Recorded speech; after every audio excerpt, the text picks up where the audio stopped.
Capiz started as a cottage industry. It started with a capital of 50,000 pesos, which was borrowed by my sister. It started in 1973.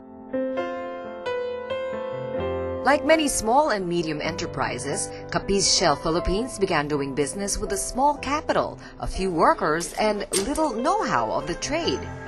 Slowly, with hard work and creativity, the business hurdled roadblocks to a successful venture.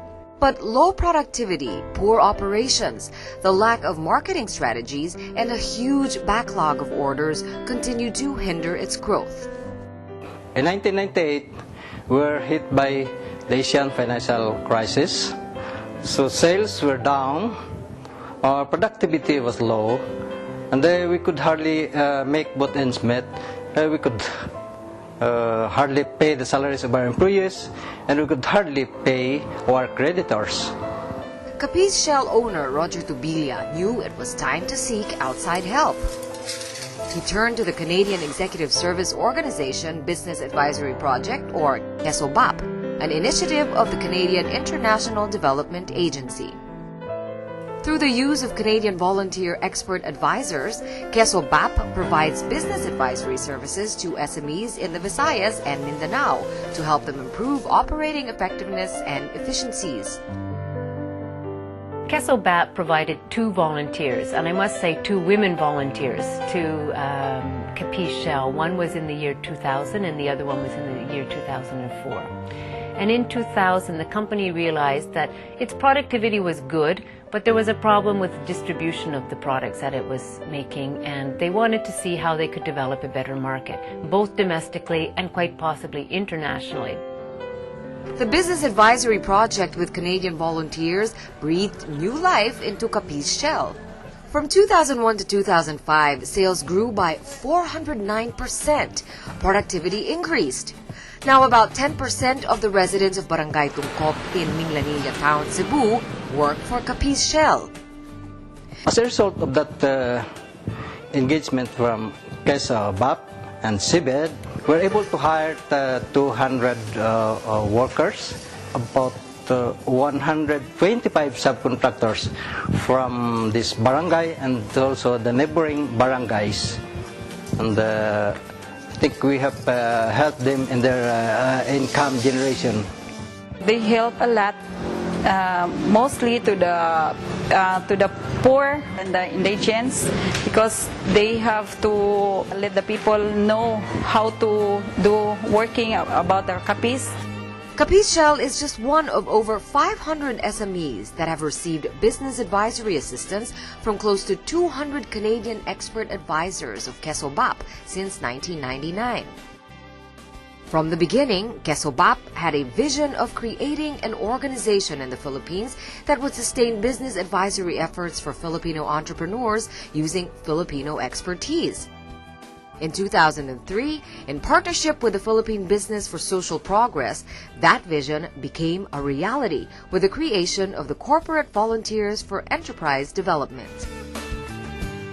Through CBED, through PBSP, we have this volunteer organization which will lend their expertise and basically volunteer their time in helping these small companies get started. Many statistics will show most companies die in its first year or 2. And that's where the word sustainability comes in. That business advice is necessary for growing companies to survive the growth years. The PBSP's focus on small and medium enterprises is a continuing focus, and I expect it to remain that way for some time.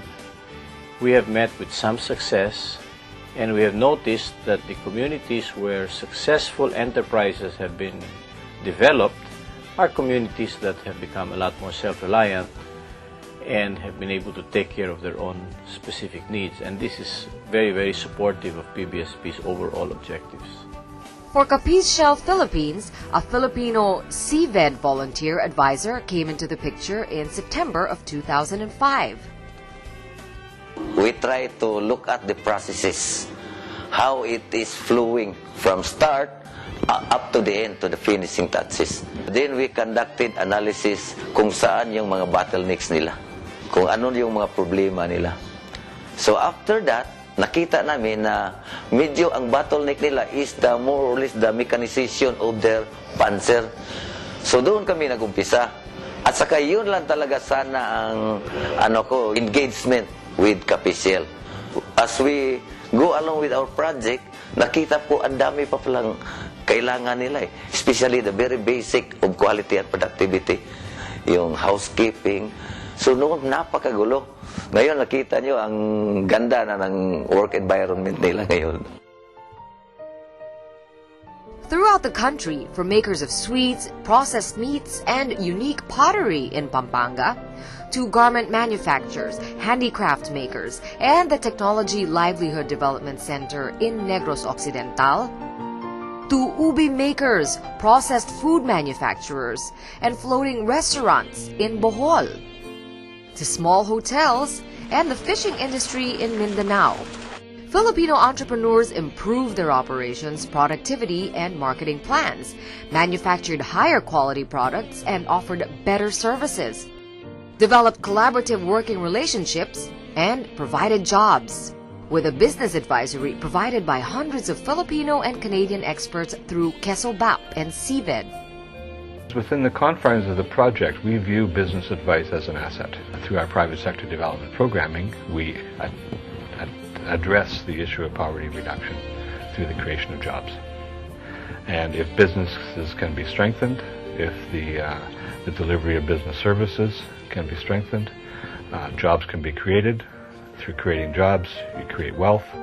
By creating wealth, it works its way down through the system to the individuals, and poverty is reduced in some way, shape, or form. Well, one of the major activities of the SME Development Plan, covering the years of 2004 to 2010, is in the area of SME counseling and advisory and upgrading of the various SME centers. And this is where our development partners would come in very handy and support this program, where they can probably assist our SMEs on product design, market, further market developments, competitiveness, and other sorts of capacity building initiatives.